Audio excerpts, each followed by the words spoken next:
en Ruth como personaje. Estamos en Ruth capítulo 2, pero nos vamos a enfocar en Ruth como personaje. Esta mujer que decide regresar con su suegra o irse con su suegra de su tierra a una tierra extraña, a una tierra desconocida para ella, a un barrio nuevo, a una ciudad nueva, costumbres nuevas.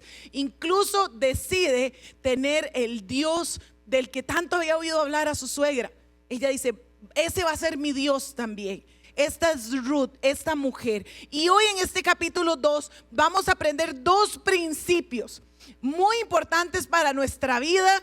Es el principio del trabajo y el principio del dar o de bendecir. Usé la palabra bendecir porque nosotros somos una iglesia bendecida para bendecir. Pero los dos principios son el principio del trabajo y el principio del bendecir o del dar.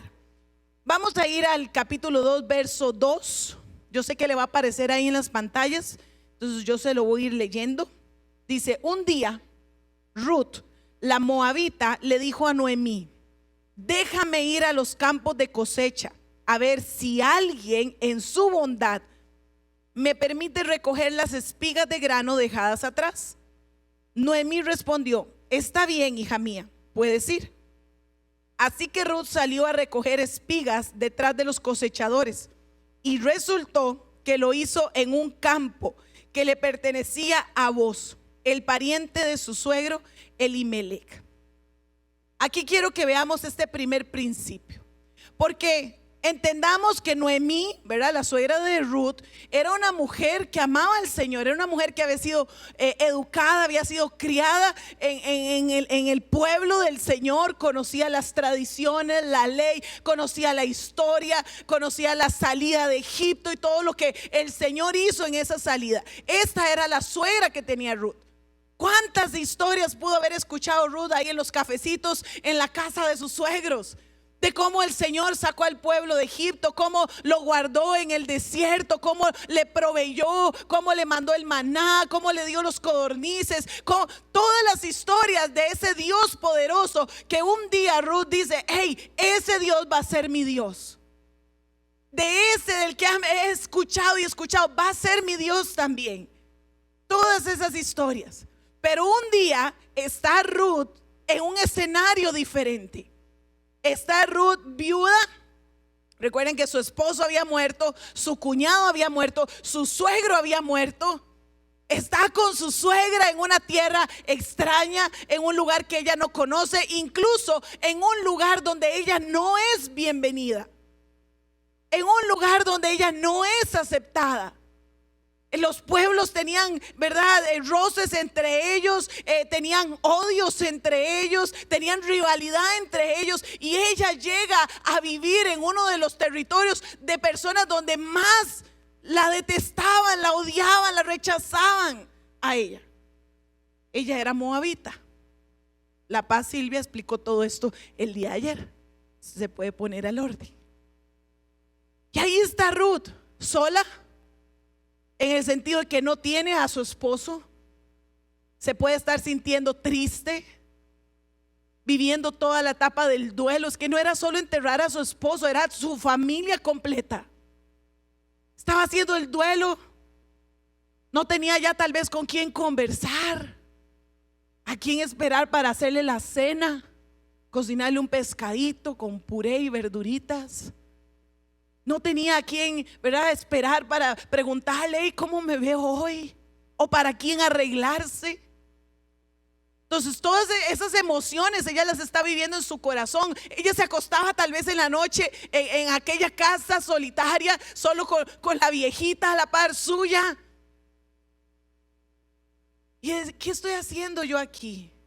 Todavía estaban sus papás, porque vea que la Biblia en el capítulo 1 nos dice que ella tenía opción de irse con sus papás. Tal vez pensaba: ¿y si me hubiera quedado con mis papás? ¿Qué estaría haciendo con ellos? Emociones encontradas. Ruth estaba en una situación muy difícil.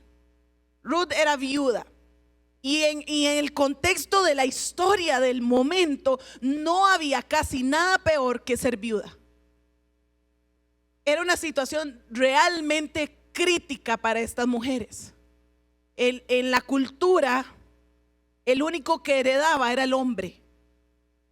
Entonces, aunque su suegro pudo haber tenido terrenos, negocios, empresas, casas, lo que fuera, caballos, camellos, una vez que muere su esposo, muere su hermano, su cuñado, muere su suegro, ella queda sin nada.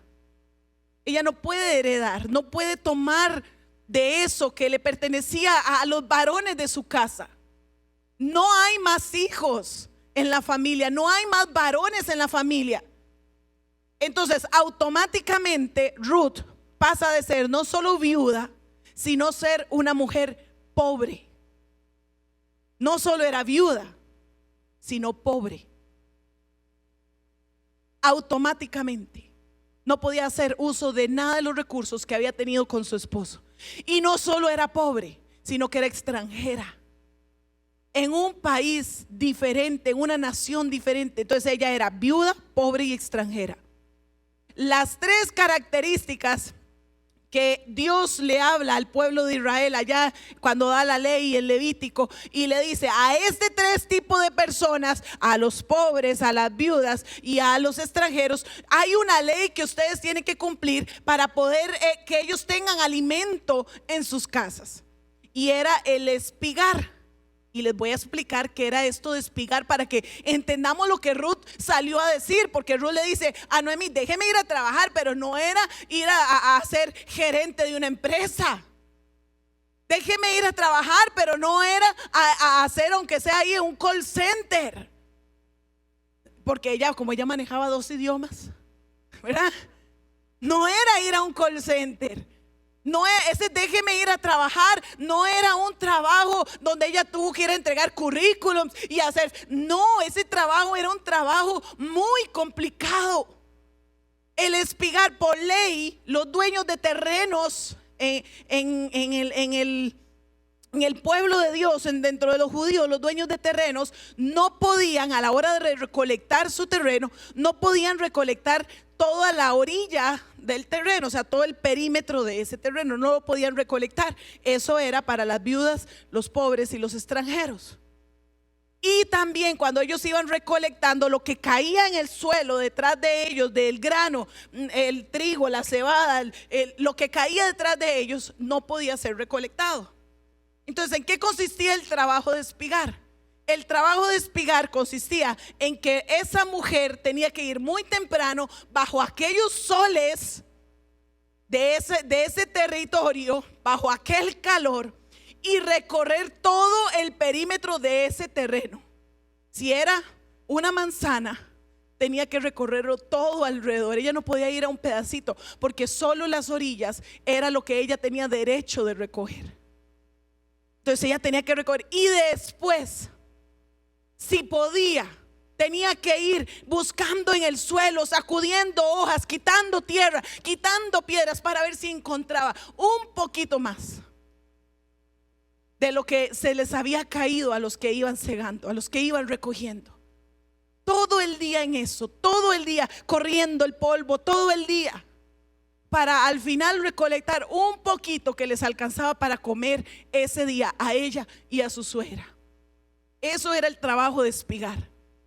Pero no solo eso significaba el trabajo de espigar, un trabajo duro, un trabajo pesado, un trabajo donde era todo el día, para la remuneración era muy poca, sino que el trabajo de espigar era un trabajo que se veía feo, porque no era un trabajo de categoría, no era un trabajo de wow, es que trabaja en tal empresa, es que tiene un negocio propio, es que tiene aquella soda, es que es, no.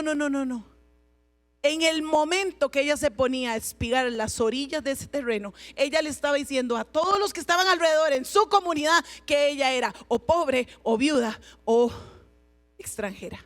En el caso de Noemí tenía las tres. Entonces no era un trabajo bien visto. No era un trabajo que le trajera a ella dignidad, a ella, wow, reconocimiento, el aplauso de la familia. No era algo que le trajera orgullo a Noemí, sino que era un trabajo bien complicado. Pero la palabra nos dice, vean el verso 5, Entonces Boaz le preguntó a su capataz: ¿quién es esa joven que veo allá? Boaz era el dueño del terreno. Ahorita vamos a hablar un poquito más de él. ¿De quién es? Y el capataz le contestó: es la joven moabita que volvió con Noemí. Esta mañana me pidió permiso para recoger grano detrás de los segadores. Desde que llegó, no ha dejado de trabajar. ¿Cómo? Con esmero, excepto por los momentos de descanso en el refugio. ¿Cómo era el trabajo de Noemí? Feo, diga, feo. Era el peor del momento. La situación de Noemí era la peor del momento. Lo que ella podía ir a recolectar era lo básico apenas para subsistir, ella y su suegra, ese día. Pero ella lo hizo con esmero. Trabajó de una manera que solo paraba en pequeños ratitos a descansar, tal vez a ocultarse de aquel sol abrasador, de aquel sol que la estaba quemando, que la estaba agotando. Eran los momentos que ella se detenía a descansar. Y entonces cuando yo empiezo a estudiar el principio del trabajo, que la Biblia no lo deja, no solo en este pasaje, sino en muchos otros de la Biblia, pero específicamente en este de Ruth, vemos a una mujer que estaba en una situación muy complicada, muy difícil, con emociones, tristeza, depresión, todas las que usted se pueda imaginar, miedos, temores. Pero ella hace algo. Ella hace algo. Hoy le puse la enseñanza de hoy: haz algo. Haz algo. Ruth se levanta un día y no dice: ay, que llueva maná. Podía llover maná, ella conocía la historia. Ay, hoy me levanto, Noemí, salgamos porque ya viene suegrita, ya vienen los codornices. No, ella se levanta y dice: hey, hay que hacer algo, suegra, o sea, nos vamos a morir de hambre. Deme permiso para ir a trabajar. Deme permiso para ir a trabajar. Estábamos el fin de semana pasado compartiendo con unos matrimonios de la iglesia. Y entre el compartir, contábamos historias. Bueno, nos estaban contando historias. Pedí permiso para contar esto. Y entre la historia que nos cuenta la chica, nos está diciendo, dice que ella trabaja en una transnacional, ya tiene su carrera universitaria, entonces tiene un buen empleo, un buen trabajo, un buen puesto en una transnacional del país y está ahí trabajando bien. Por una cuestión de ella y el Señor, una decisión que toma en su vida, ella decide renunciar a su trabajo. Decide renunciar a su trabajo. Y entonces tenía otra opción ahí que tal vez no iba a ser igual a esta, pero era un trato con el Señor y tenía una opción ahí. Y entonces ella decide renunciar, va a la reunión, pone la renuncia y la jefa le dice, o el jefe le dice: no la puedo dejar renunciar. Dígame qué es más plata, dígame qué puedo hacer yo para retenerla en este lugar. Y ella dice: no es más plata. Nosotros la vacilamos y yo ahí hubiera dicho que sí. Siempre uno pensando en la plata. No es más plata, es una decisión. No, es que no la podemos dejar renunciar, no se puede, hagamos algo, le dicen sus jefes, quédese medio tiempo. Y entonces ella ya, me quedo medio tiempo ahí, voy a hacer lo otro que tenía planeado en mi vida hacer. En eso se viene la pandemia. Las empresas empiezan a hacer cortes y las empresas empiezan a despedir infinidad de personales. Y entonces la otra opción que ella tenía ya no está. Y ella tiene familia, casa, gastos, ¿qué hacer? Entonces ella dice: bueno, hey, me devuelvo y voy a hablar con mi jefa donde estoy medio tiempo. Y se devuelve a hablar con sus jefes de medio tiempo en media pandemia. Y le devuelven el trabajo a tiempo completo con su salario buenísimo. Entonces aquí por eso quiero usar esta historia, porque yo me preguntaba ese día oyendo la historia, porque entre bromas y risas y lo que estábamos conversando, mi pregunta era: ¿qué clase de trabajadora tiene que ser para que una empresa le devuelva el trabajo cuando ella fue la que renunció? y en pandemia. ¿Qué clase de trabajadora tiene que ser? Y entonces la pregunta va para nosotros: ¿qué clase de trabajadores somos? ¿Qué clase de trabajadores somos? ¿Qué clase de trabajadores somos? ¿Somos los trabajadores que la empresa no quiere perder? ¿Somos los trabajadores que nuestros jefes no quieren perder? ¿O somos el trabajador que están deseando que pongamos la renuncia? Somos de esos que ¿verdad? El líder, ¿verdad? Yo no sé cómo se llaman los a veces que las empresas tienen como alguien que tiene gente a cargo. Tienen nombres, pero a mí se me olvidan. El manager. Ay, eso, valor. Tal vez el manager le da una oportunidad y otra. Y mire, papito, mire, mamita, esto, yo lo capacito, está bien, venga. Vea, esto se hace así. Mire, hágalo así. Vea, esta es la meta que tenemos que cumplir. Mire, hable así con el cliente. Llámelo de esta manera. Y usted, ay, le pasan las horas. Le pasa el tiempo. Está deseando, acaba de entrar a las 8 y está deseando que lleguen las 9 para el café. Entra a las 10 y está deseando el mediodía para el almuerzo. ¿Y qué hizo? Llega el manager, ¿verdad? ¿Y qué hizo? Ay, no, es que me faltó llegar a la meta. Y otra vez, y otra. ¿Qué clase de trabajadores estamos siendo? Porque aquí hay un principio. Aquí no era un trabajo bonito, no era un trabajo de glamour, como ahora que todo es apariencia en esta vida y que queremos aparentar y tomarnos fotos. Y no era un trabajo para tomarse fotos. Era un trabajo que incluso generaba vergüenza. Era un trabajo que socialmente no era bonito. Era criticado, era despreciado. Pero vemos un principio, vemos a Ruth haciéndolo con esmero, con esmero, con esmero. No importaba cuál fuera ese trabajo. Dice, y quiero leerle unos proverbios, van a estar ahí también, sígalos conmigo, para ver este principio. Dice, Proverbios 6:6, tú, holgazán, aprende una lección de las hormigas. Yo sé que esto usted lo conoce. Aprende lo que hacen y hazte sabio. A pesar de que no tienen príncipe, ni gobernador, ni líder que las haga trabajar, se esfuerzan todo el verano juntando el alimento del invierno. Proverbios 13:4 dice, los perezosos ambicionan mucho y no alcanzan nada, alcanzan poco. Pero los que trabajan con esmero, ¿qué pasa? Prosperarán. Proverbios 10:26. Los perezosos irritan a sus patrones, como el vinagre a los dientes y el humo a los ojos. Hay trabajadores que son irritantes. Hay trabajadores que su jefe ya no los quieren en su empresa. ¿Cómo estamos nosotros haciendo nuestro trabajo? ¿Cómo lo estamos haciendo? Hay otro proverbio, no lo puse, pero me causaba gracia porque dice que los perezosos son como las puertas que giran en sus bisagras. Dice, así son en la cama, gira para un lado, giran para el otro, gira para el otro. Así son los perezosos.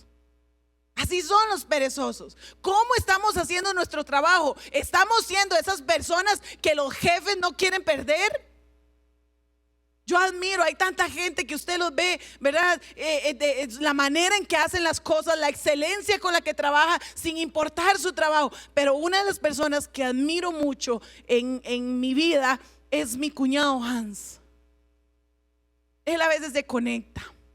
Y lo hemos tenido aquí, lo tuvimos el año pasado con toda la serie de finanzas. Él es el empleado que todo jefe sueña tener. Al punto, vea, yo le voy a contar, ojalá que hoy no esté conectado.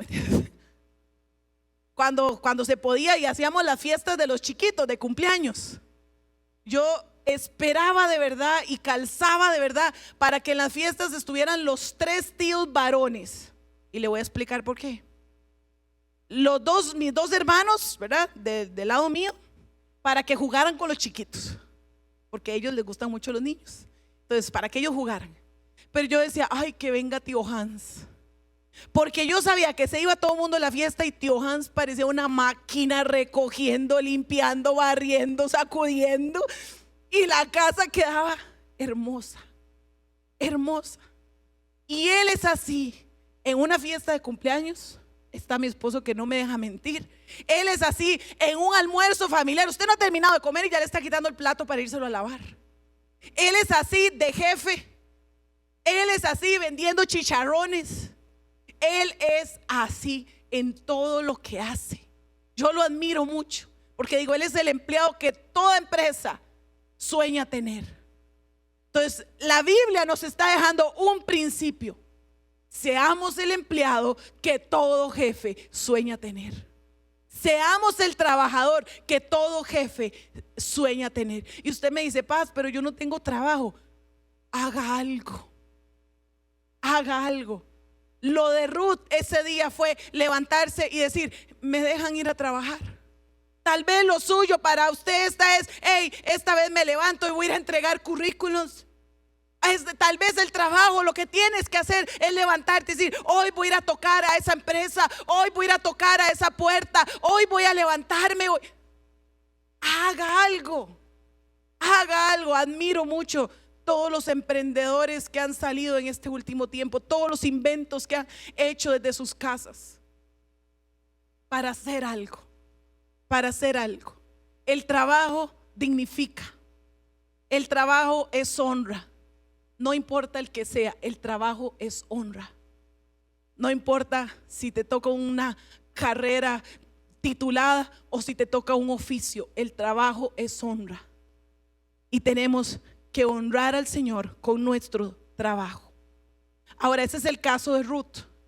Y esta mañana te puedes identificar con Ruth en alguna área. Tal vez estás pasando un momento económico difícil, tal vez estás sin trabajo, tal vez estás apenas con lo necesario en la casa, tal vez incluso sales de hoy y no tienes para ir a almorzar y estás dependiendo de lo que Dios haga en tu vida, del milagro que el Señor haga en tu vida. Tal vez estás con emociones encontradas, con tristeza, con depresión, con soledad, tal vez la ausencia de alguien, tal vez estás en medio de un duelo. No sé la situación y tal vez te identificas con Ruth en esta mañana. Pero ahora al final vamos a ver lo que el Señor hizo. Y vamos ahorita a hablar del segundo principio y del segundo personaje, que es vos. Y vamos a hablar del principio de dar, o como le puse yo aquí, bendecir a otros. Bendecir a otros. Vos, nos dice la historia, vos era el dueño del campo. Vos estaba bien. Económicamente él estaba bien, era el empresario, era el terrateniente. Vos estaba bien, tenía los medios suficientes. Y tal vez esta mañana podamos identificarnos con vos y usted puede decir, yo soy una persona próspera. Yo soy una persona próspera, como siempre nos han enseñado aquí. Bueno, esta enseñanza a mí me la dio mi pastor Orlando y yo la recuerdo siempre cuando cuando me dicen usted es próspero, yo digo sí, porque digo tengo lo suficiente para sostener mi casa, para que mis hijos coman, para que mi esposo almuerce. Hay lo suficiente en mi casa, pero también hay un poquito más para dar para la obra del Señor. Y ese poquito más, nosotros hay un poquito y compramos unas sillitas. Si usted tiene un poquito más, si usted compra unas sillitas, hay que pagarlas porque están en deuda todavía. Cierro paréntesis. Estamos siendo prósperos, pero aún así la persona próspera tiene para su casa, tiene para dar en el reino y tiene un poquito más para compartir con otros. Eso es una persona próspera. Si usted ha compartido, aunque sea unas papas fritas con alguien más, un helado, un boli, usted es próspero. Grabémonos eso en la cabeza. Somos prósperos. Vos era un hombre próspero. Y dice el verso 12. Está vos hablándole a Ruth, perdón. Recuerden, vos es el jefe. Y le dice que el Señor de Israel, bajo cuyas alas viniste a refugiarte, te recompense abundantemente por lo que hiciste. Qué lindo, ¿verdad? Recibir esa bendición. Que el Dios de Israel te recompense, te recompense, te recompense. Pero lo que yo quiero que veamos en este pasaje es que la bendición de vos no se quedó ahí. Vos no se quedó solo. Ay, sí, Ruth, que el Señor te recompense, que te vaya bien, Ruth. Ya vos sabía la situación de Ruth, ya era la historia del pueblo, ya se conocía lo que Ruth había hecho, ya se conocía que Ruth había decidido irse con su suegra. Eso casi nunca pasa. Y en esta época en la que estamos hablando, y a un lugar donde no era su ciudad, que ella decidiera, claro, todo el mundo estaba sorprendido. Escogió a la suegra. Aquí en otro paréntesis, yo le digo al Señor: Señor, ayúdame a ser una suegra como Noemí. Qué lindo, querían quedarse con ella. Es otra enseñanza. Pero ya se conocía en el lugar a la historia de Noemí, de Ruth. Ya se conocía, Ruth era conocida en el lugar. Vos sabía la situación de Ruth. Vos sabía que esas dos mujeres estaban en pobreza extrema. Vos sabía que esa mujer estaba espigando en su campo porque tenía que llevar algo de comer a su casa. Vos sabía la situación y la bendice. Pero aquí está el principio que quiero que escarbemos y nos llevemos hoy. En el verso 8 dice: Boaz se acercó a Ruth y le dijo: escucha, hija mía, quédate aquí mismo con nosotros cuando recojas grano. Y aquí vamos a ir haciendo una lista. Yo quiero que ahí en sus notas o en su mente usted vaya haciendo una lista de lo que vos hace, porque vos no solo bendice, sino que la bendición va acompañada primero de una invitación a quedarse en sus campos. Recuerde que la podían echar. Cuando Ruth sale, dice: a ver si alguien en su bondad me deja recoger. Vos tenías todo el derecho de prohibirle recoger en su campo, pero vos le dices: hija, quédate con nosotros, no vaya a ningún otro lado, quédese en mi campo. Hay una bendición ahí también en Hechos. Dice: sigue muy de cerca a las jóvenes que trabajan en mi campo, fíjate en qué parcela están cosechando y síguelas. Ruth no era una empleada contratada, pero la está tratando como una empleada contratada. Y le dice: vaya, vaya, vaya. Dice: advertí a los hombres que no te traten mal. O sea, sí podían tratarla mal, sí podían hacerle bullying, sí podían criticarla, sí podían rechazarla, sí pasaba, sí sucedía. Porque si eso no sucedía, ¿por qué vos le estás advirtiendo a sus empleados que no la traten mal? Entonces, la bendición de vos, esa oración que vos haces, esa bendición que hace verbal, la acompaña de una protección, de una invitación a quedarse en sus campos, de una protección para que nadie la moleste. Dice el verso final del verso 9, dice: y cuando tengas sed, sírvete del agua que hayan sacado del pozo. O sea, le da derecho de tomar del agua de sus empleados. Tome del agua que hay ahí. Vamos a brincar al verso 14. Dice: después, a la hora de comer, Boaz la llamó y le dijo: ven aquí y sírvete de la comida. Puedes mojar tu pan en el vinagre.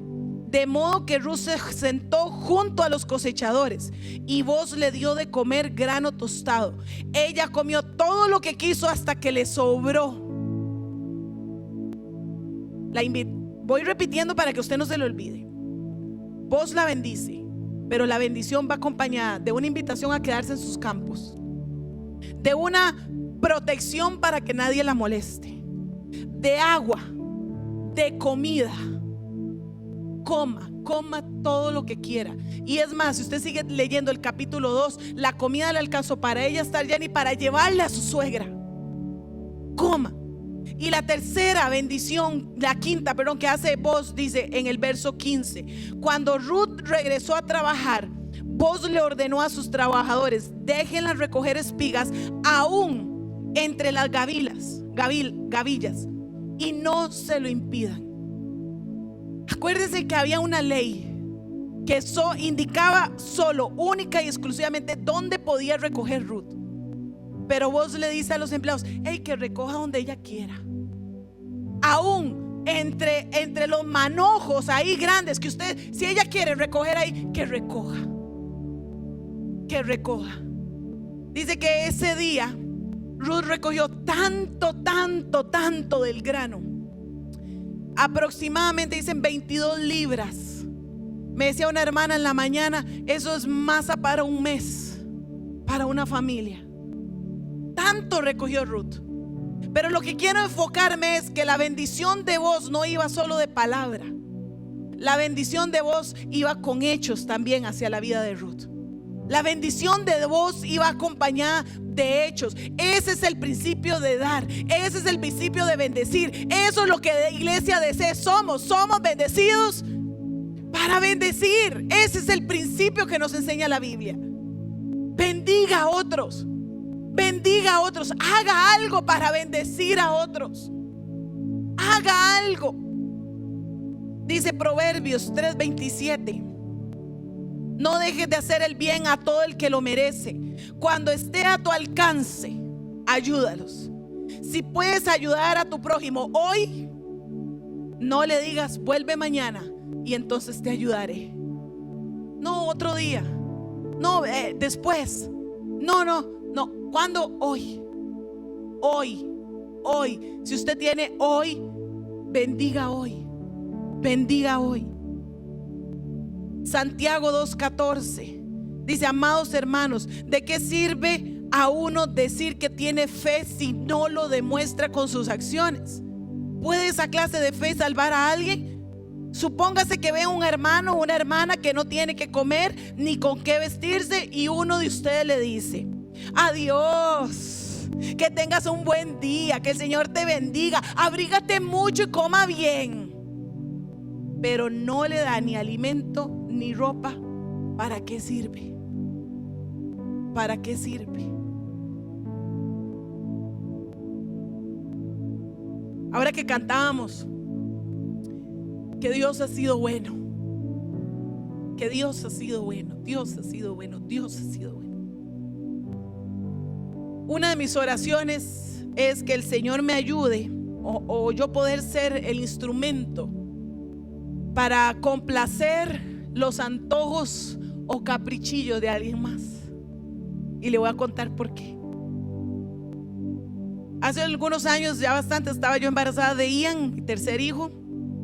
Estaban los otros dos todavía pequeñitos, estoy hablándole hace unos 7 años más o menos. Y estaba en la casa, mi esposo había salido del país, entonces estaba solita. Y ya a las 7 de la noche se me dormían los grandes, y entonces yo quedaba, prendo el tele y me siento en la cama, y ya panza, ¿verdad? Y estoy ahí viendo tele, y en eso digo: usted sabe que uno embarazado quiere de todo, ¿verdad? Y uno se antoja de todo. Y entonces en mi mente dije: uy, qué rico una ensalada de frutas. Una ensalada de frutas, me gusta mucho unas que quedan por aquí cerquita de nosotros. Yo digo: qué rico una ensalada de frutas.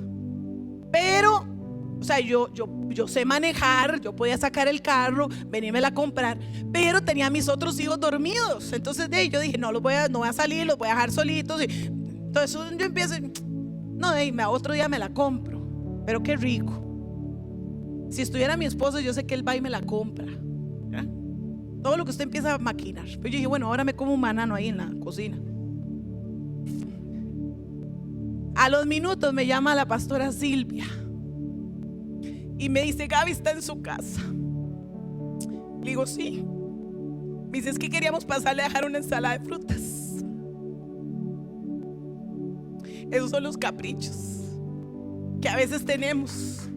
Entonces mi oración es que el Señor nos use como instrumentos para los antojos de alguien. Yo no sé si hoy el Señor te habló en la mañana que echaras una bolsa de arroz, que echaras un atún, que echaras 5,000 pesos en efectivo, porque sabes que a alguien se los tienes que dar. Y tal vez vas a ser la respuesta de Dios para alguien que vino aquí orando por una necesidad, o alguien que tenía un caprichillo.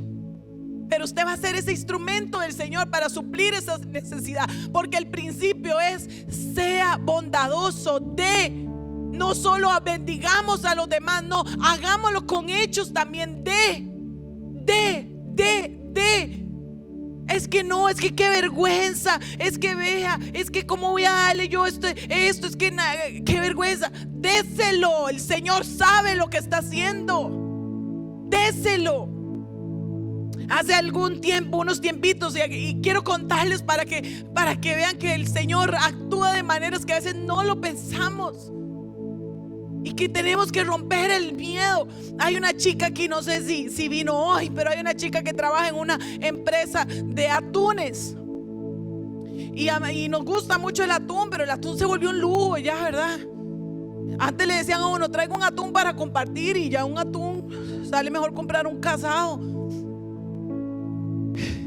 Y entonces ella se acerca con una cajita y me dice: Paz, es que yo no sé, a mí me da mucha vergüenza esto, porque yo decía, ¿cómo le voy a dar unos atunes a la pastora? Qué vergüenza, ¿cómo le voy? Y me regaló una cajita con atunes. Yo voy a mi casa y la abro, venían como 10 atunes.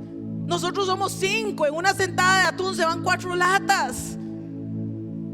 Nos bendijo, claro que sí, y era la marca que a mí me gusta, hasta eso. Entonces el Señor actúa, el Señor hace, solo tenemos que verlo actuar, y también dejarnos usar. Si hay algo que el Señor ha puesto en su corazón, quite el miedo, quite el temor, quite la vergüenza y déjese usar. Que usted va a ser la bendición para esa persona que lo necesita. Déjese usar. Juan el Bautista, allá en Lucas, en una de las preguntas que le hacen, contesta: si usted tiene 2 camisas, comparta una. ¿Cuántos tenemos más de 2 prendas de ropa? Nadie ahora, ¿verdad? No, porque me van a hacer compartir una. No, eso no lo hago yo, lo hace el Espíritu Santo. No tengo yo que hablarle e insistirle y rogarle, no, eso lo hace el Espíritu Santo. Pero si usted tiene 2, comparta una. Si tiene comida, comparta. Entonces la pregunta es: ¿con cuál nos estamos identificando esta mañana? ¿Estamos en la posición de Ruth o estamos en la posición de Boaz? ¿En cuál posición estamos? Estamos en la posición que necesitamos de verdad un milagro y que la intervención de Dios, de su mano, esté en nuestra vida hoy, o estamos en la posición que decimos: Señor, úsame porque tengo para compartir. ¿A quién? Dirígeme, ¿a quién? ¿En cuál posición estamos? Pero les dije, hay un tercer personaje en toda esta historia. Hay un tercer personaje. Ese se llama Dios. Cuando Noemí llega con la harina y con el poquito de almuerzo, llega a su casa y le dice a su suegrita: tome, aquí le traje almuerzo de una vez y vea todo lo que recogí. Noemí se asombra y dice: pero mamita, ¿dónde anda usted metida? Porque traía mucho más de lo, ¿verdad?, de lo acostumbrado. ¿A dónde se fue usted a meter? Yo se lo estoy traduciendo, pero eso está en la Biblia, o sea, capítulo 2, ¿verdad? Y Ruth le dice: pues ahí, suegrita, andaba en un terreno y no ves, suegrita, así de casualidad, por pura chiripa. O sea, yo no sé cómo llegué al terreno de un hombre que se llama Boaz, un hombre muy bueno. Y Noemí dice: ¿Cómo se llamaba? Boaz. Boaz. Ruth, llegaste al terreno de uno de nuestros parientes. Ruth, llegaste al terreno de uno de nuestros rescatadores. El próximo sábado voy a estar hablando un poquito más de esta posición de Boaz como rescatador. Pero llegaste al terreno. Y ya yo quiero cerrar esta enseñanza con algo muy importante para nosotros, los que hemos decidido tener a Dios como nuestro único Señor y Salvador. Nosotros no vivimos de chiripas, nosotros no vivimos de casualidades. Usted vive por la obra y la manifestación del Señor en su vida. No es una casualidad. No es, sí, yo no sé cómo pasó, pero tenía cita en el seguro hasta dentro de 2 años y me acaban de llamar. que la tengo en un mes. Eso no es una casualidad, eso es la mano de Dios obrando. No es una casualidad que tu vecino te lleve almuerzo, es la mano de Dios rindiendo la comida de tu alacena. No es una casualidad que te regalen una ropita ahí para tus hijos, es la mano de Dios cuidando a tus hijos. Es la mano de Dios. Nosotros, los hijos de Dios, no vivimos de casualidades. Nosotros vivimos de la voluntad preciosa del Señor. ¿A dónde tenemos que tener nuestra mirada atenta, nuestros ojos listos? ¿A dónde está la obra de Dios? Porque Él está haciendo. Él es el que trabaja, Él es el que guía, Él es el que hace, Él es el que te da, Él es el que recompensa. Es Él, no hay otro, es Él. En nuestras vidas es Él. Él es bueno, Él es buenísimo con sus hijos. Y por eso ahora podíamos cantar: Dios es bueno, Dios es bueno, su fidelidad me alcanza, su fidelidad me alcanza. Tenemos que aprender a ver los detalles del Señor. Tenemos que aprender a ver los detalles del Señor. Tenemos que aprender, iglesia, a ver los detalles del Señor. Dos principios: haz algo. Haz algo. Si estás como Ruth, haz algo. Si estás como vos, haz algo.